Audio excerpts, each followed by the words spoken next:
Hey everyone, it's Nelson Miller here with PA Creative.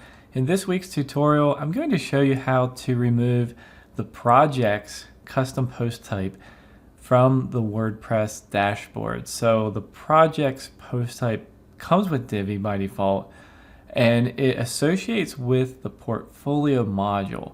If you're not using that, if you're not using the portfolio module to display projects, then one thing you can do is just simply clean up your admin area by removing that menu item.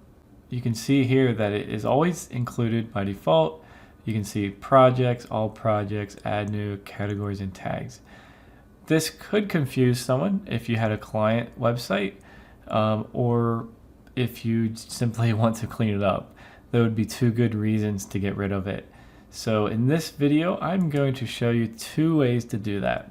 So you can hop on over to the blog post that will be linked in the description on YouTube. You can do it with Divi Assistant, or you can do it with this crazy PHP code, all right? If you wanted to do it the easy way, if you have Divi Assistant, which is our flagship plugin with, hundreds of features. So go over to the Utility Helper tab, and then it's going to be under Post Types right there. So here you can see an option, Hide Projects Post Type. So if I turn that on, and then I save the changes, now I'm going to just refresh or go to another page.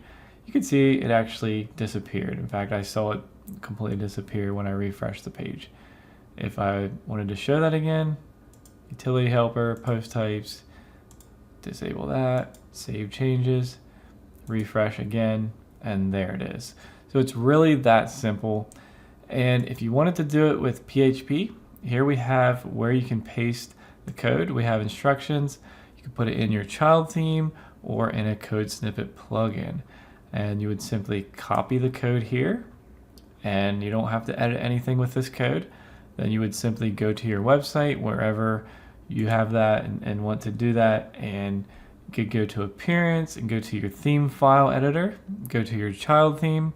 So if you were using a child theme like this, functions.php, you could go in here, paste it there, update the file. Or if you were using a code snippet plugin, I have one installed here. You could go over there, paste that in, of course give it a title and all that, save changes. All right, so either way, it's pretty simple to do. One thing that's interesting, if you're using Divi Assistant, you can have like a site template that you create, and then you can import and export everything about that site, like related to Divi and Divi Assistant, with really just one click. So you could export, save it as a template, and then import. So any website that you're not using projects, you could import a specific template. So that's a really cool kind of a bonus when you're using Divi Assistant. All right, so if you didn't know, we do a tutorial like this every single week. We publish a new video on YouTube and a new blog post that corresponds to that video on our blog.